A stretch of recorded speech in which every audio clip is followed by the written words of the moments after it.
Hey, good morning. This is Joe from Citrus County Porch Life, coming to you on October 12th, 2024.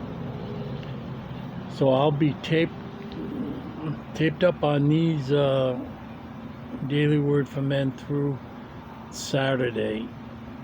The hurricane's expected to come Wednesday into Thursday morning.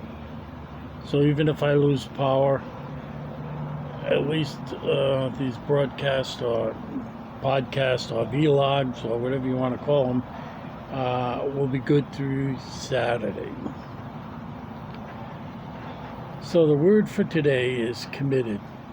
The biblical quote, "Commit to the Lord whatever you do, and he will establish your plans." And that is from Proverbs 16 verse 3, the NIV version. The wind whipped at his face with ferocity.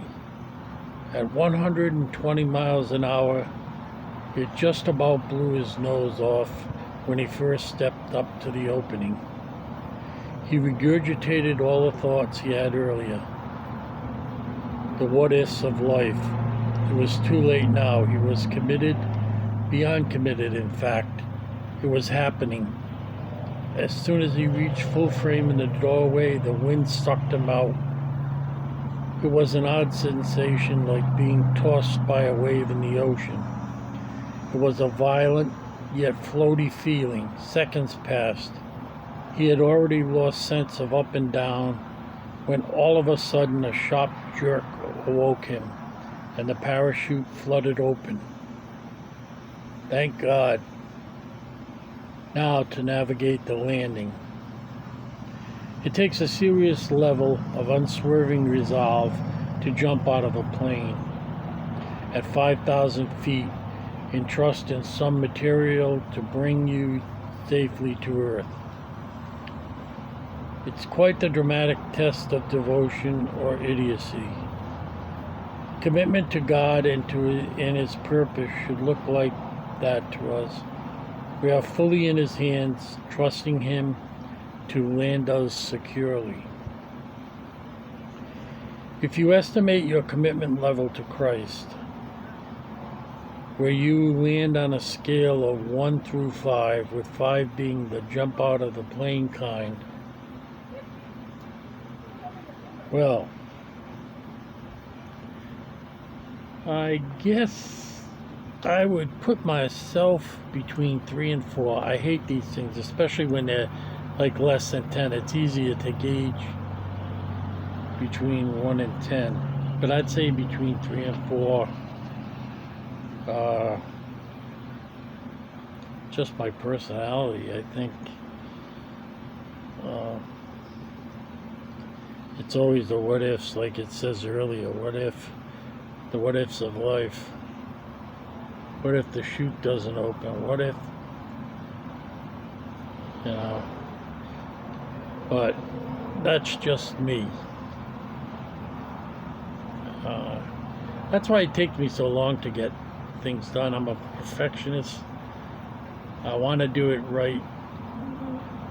So I'm very slow and plodding till I get it. I'm not really that spontaneous a person where I'll just say, hey, yeah, that's a great idea. During my swimming career, my coach said, why don't you try diving?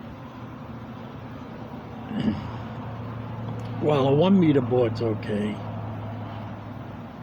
A 3 meter board's high, and a 10 meter board's even higher. And I remember one bad experience when I did a belly flap while attempting to do a jackknife.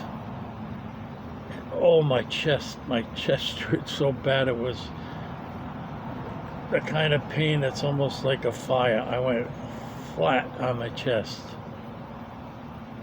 and boy did that hurt.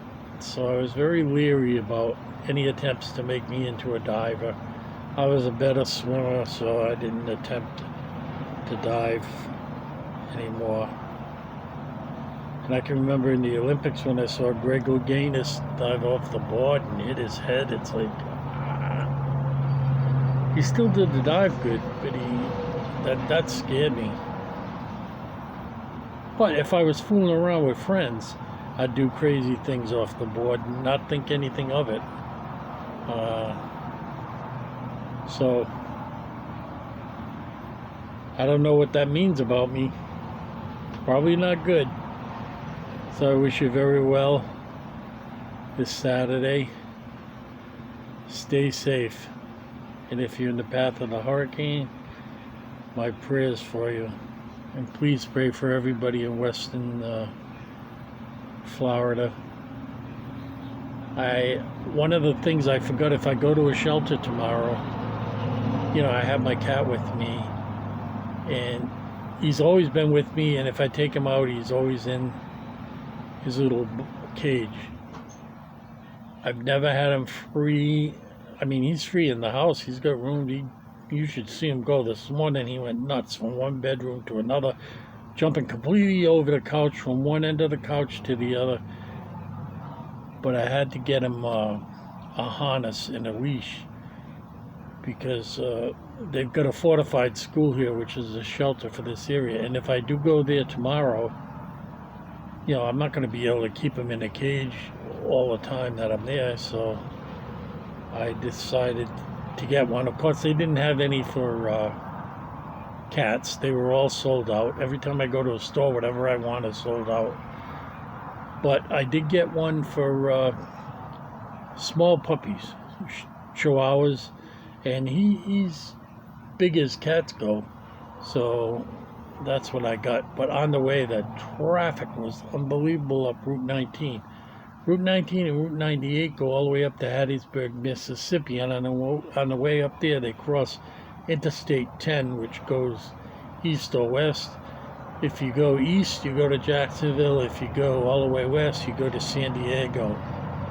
So a lot of people were getting out of town, a lot of RVs, people just loading up their families and getting the heck out, especially the ones that live very close to the water. Here I'm 5 miles from the water, so I don't anticipate any problems at all as far as flooding. The wind, I'm watching the Weather Channel all day, every day, seeing what's happening. So that's it for today. Have a good Saturday.